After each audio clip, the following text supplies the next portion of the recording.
Orang Amerika menangkap kepiting tapi hanya membutuhkan capitnya. Mereka menyebutnya, terbuang sia-sia untuk menghemat uang. Ini sebenarnya ada apa? Mari kita lihat bersama. Kepiting ini disebut kepiting batu Florida, karena nutrisi dagingnya sangat tinggi. Juga menjadi kesukaan orang Amerika. Untuk sementara, itu dipancing dalam skala besar, dan membuat populasi kepiting batu menurun. Bahkan menghadapi bahaya kepunahan, agar mereka bisa terus hidup. Pemerintah setempat mengambil tindakan perlindungan, memerintahkan orang tidak boleh menangkap kepiting batu, hanya boleh menangkap kepiting batu untuk capitnya saja, dan capitnya harus di atas 7 inch.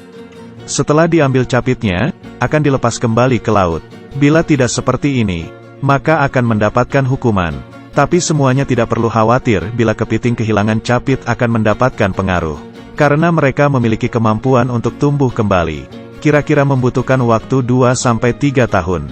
Mereka akan menumbuhkan capit baru. Orang Amerika menggunakan kesempatan tersebut untuk tidak menyia-nyiakannya, sehingga baru bisa mengatakan bukan menyia-nyiakan tapi menghemat. Semuanya ada pendapat lainkah? Boleh tinggalkan di kolom komentar. Myanmar memperoleh puluhan ribu sepeda bekas dari Cina. Digunakan untuk apa? Mau tak mau pasti akan mengaguminya. Sepeda adalah alat transportasi paling gampang. Ada juga gelombang di Cina sebelumnya. Banyak orang yang memilih untuk menggunakan sepeda, tidak hanya untuk mengurangi polusi tapi juga melatih tubuh.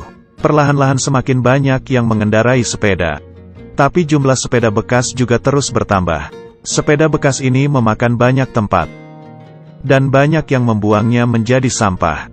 Dan Myanmar membeli sepeda bekas dari Cina. Mereka gunakan untuk apa? Semua orang akan mengaguminya. Sebenarnya terjadi apa? Mari kita lihat bersama.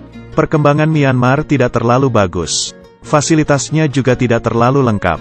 Banyak daerah yang penduduknya susah untuk berkeluaran. Ini juga menjadi masalah untuk murid-murid di daerah miskin. Demi memberikan solusi untuk masalah ini, Myanmar membeli sepeda bekas dari Cina. Ini juga memberikan solusi untuk murid-murid pergi ke sekolah. Bisa dibilang tindakan Myanmar ini memberikan hal bagus untuk kedua negara. Bagaimana pendapat kalian? Silakan tinggalkan di kolom komentar. Orang India ke toilet tidak memerlukan tisu. Terus mereka menggunakan apa? Setelah melihat ini semua membuat orang sedih. India adalah negara yang sangat aneh. Di sini banyak budaya yang sulit dimengerti. Ini juga banyak menarik perhatian turis untuk pergi ke sana. Ada orang yang saat berjalan ke India, menemui wanita India di saat ke toilet tidak menggunakan tisu. Lalu mereka menggunakan apa ya? Bagi orang India toilet itu adalah sesuatu yang tidak baik. Bila membangun toilet di rumah berarti tandanya tidak menghormati dewa. Jadi mereka tidak akan membangun toilet di rumah mereka. Bila mereka ingin ke toilet, akan pergi ke toilet umum.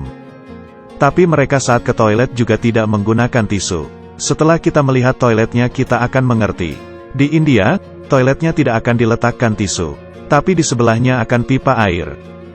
Setelah mereka selesai menggunakan toilet, akan menyemprot air ke dalam kloset. Dengan begini mereka lebih ramah lingkungan, dan lebih bersih dibandingkan menggunakan tisu. Tapi tiap orang memiliki kebiasaan sendiri. Ada juga orang yang pergi ke India dan tidak terbiasa. Menurut kalian bagaimana? Tinggalkan di kolom komentar juga.